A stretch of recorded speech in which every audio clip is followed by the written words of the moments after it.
conferred on the war hero and movie star, including the creation of an Audie Murphy platoon, honoring a soldier who went to hell. You have a few words you'd like to direct to the men currently serving with the 15th Infantry. Until eyewitnesses and records proved every word true. Audie Murphy's life reads like a blockbuster, but it's all real, and it's about to blow your mind. If you're ready for the ultimate underdog story that redefined bravery, let's dive in.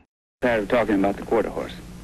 He's the workingest horse in the world, and he can outrun anything on 4 feet for a short. Born to a family of sharecroppers scraping by on dirt-poor farms. He was the 7th of 12 kids, and life hit hard early. His dad walked out when Audie was young, leaving his mom to hold everything together amid the Great Depression. By age 9, Audie was out hunting rabbits with a slingshot to put food on the table, dropping out of school in 5th grade to pick cotton and support his siblings. Well, first of all, I was very honored to be working with the... When his mom passed away from illness at 16, he placed his younger brothers and sisters in an orphanage, vowing to make something of himself. War was brewing overseas, and Audie knew joining up was his ticket out, but at 5 feet 5 inches and barely 110 pounds, no one took him seriously. Very much so. I try to be with him whenever there's any kind of reunion or get-together. And even the paratroopers turned him down flat. Audie didn't quit. He fudged his birth certificate to say he was 18 and finally got into the Army in 1942. Skeptics whispered he'd wash out in basic training, too frail for the grind, but Audie proved them wrong, earning his stripes as a crack shot and tough recruit. Shipped off to North Africa for prep, Audie landed in Sicily in July 1943 for his first taste of real combat with the 3rd Infantry Division. You lived up to the standards of the most decorated American, picking off enemy snipers from distances that made jaws drop. One time, he spotted 2 Italian officers fleeing on horseback and dropped them both with calm precision. His buddies couldn't believe it, but there he was, proving size didn't matter. Tonight, In one skirmish, he crawled through mud under machine gun fire to lob grenades into a nest, silencing it and saving his platoon. Wounded early on by shrapnel, he shrugged it off, bandaged up, and charged back in. Stories started circulating that this guy was invincible, but some dismissed them as exaggerated GI tales.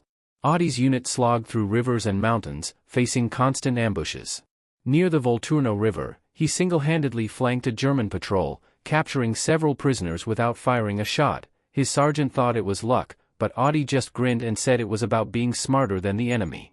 As promotions came, from private to corporal, doubts lingered among new recruits who saw his baby face and wondered if the hype was real. In a fierce firefight at the Anzio perimeter, Audie got hit in the hip by a sniper while scouting ahead.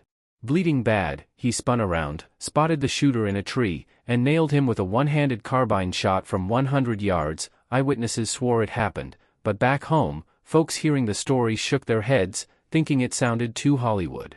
Audie spent days without proper treatment, the wound festering, but he refused evacuation, limping on to lead patrols. His bravery earned him the Bronze Star, but Audie downplayed it, saying he was just doing his job like any other soldier. Pushing toward Rome, he led a night raid on a German outpost, creeping through barbed wire to take out guards silently with his knife. Survivors from his squad later verified every detail in reports, silencing early doubters in the ranks. Still, as word spread, some brass wondered if one man could really pull off such feats without embellishment. Audie caught malaria during the Italian campaign, shaking with fever but insisting on staying with his men. In one bout, he directed artillery from a foxhole while delirious, pinpointing enemy positions that saved dozens of lives. Medics thought he'd collapse, but he powered through, earning another citation. His kill count was climbing, but Audie never bragged. He wrote home about the weather instead, keeping the horror to himself. Landing in southern France in August 1944, Audie faced even tougher fights in the Vosges Mountains. During a push near Ramatuelle, he charged a hill alone after his squad got pinned, lobbing grenades and firing his Tommy gun to clear out a machine gun emplacement. 10 Germans dead, the rest surrendering. Buddies like Private Laddie Tipton vouched for it, but radio reports back to HQ raised eyebrows. How could a scrawny Texan do that? In a tragic turn near the town of Lutholi, Audie and Tipton assaulted a German strongpoint together, mowing down enemies with borrowed machine guns. When a surrendering Nazi shot Tipton dead, Audie snapped. Grabbing a German MG-42, he stormed forward, grenades flying, wiping out nests and capturing survivors single-handedly. The fury of that moment became legend, confirmed by platoon members who watched in awe, though some later stories got twisted in retellings. Audie's Distinguished Service Cross came for that rage-fueled charge, but he mourned his friend deeply, questioning why he survived when good men didn't. As winter set in, his unit faced freezing conditions, low on supplies, but Audie scouted ahead tirelessly, spotting ambushes that prevented massacres. Doubts about his endurance faded among his comrades, who now saw him as their lucky charm. Pushing toward the Rhine, Audie led a reconnaissance patrol that stumbled into a German ambush. Outnumbered, he called in mortars while providing cover fire, taking out key gunners. Wounded again in the shoulder, he fought on until relief arrived. Official after-action reports detailed it all, proving the skeptics wrong, but Audie just wanted the war over. By late 1944, Audie's reputation preceded him, with newspapers back home printing snippets that sounded unbelievable.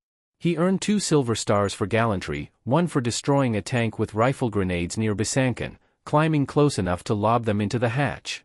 Eyewitness affidavits backed it up, but civilians reading about it thought it was propaganda. Audie's leadership shone when he took command of his platoon after officers fell. In the Colmar pocket buildup, he motivated exhausted men through snow and sleet, sharing his rations and cracking jokes to keep spirits up. No one doubted his grit anymore, but the biggest test was coming, one that would cement his legacy forever.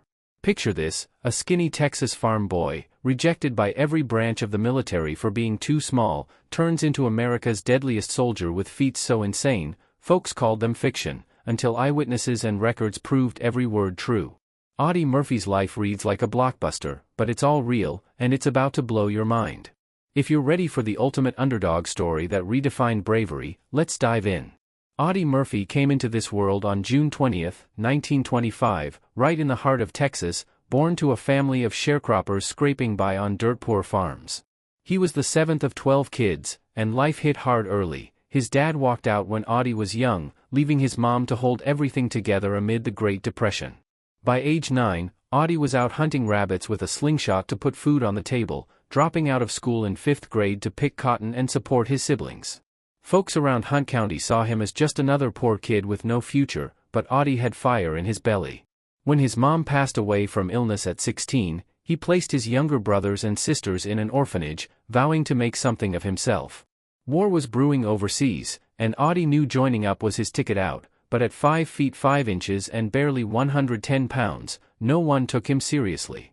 The Marines laughed him off for being undersized, the Navy said no way, and even the paratroopers turned him down flat. Audie didn't quit. He fudged his birth certificate to say he was 18 and finally got into the Army in 1942. Skeptics whispered he'd wash out in basic training,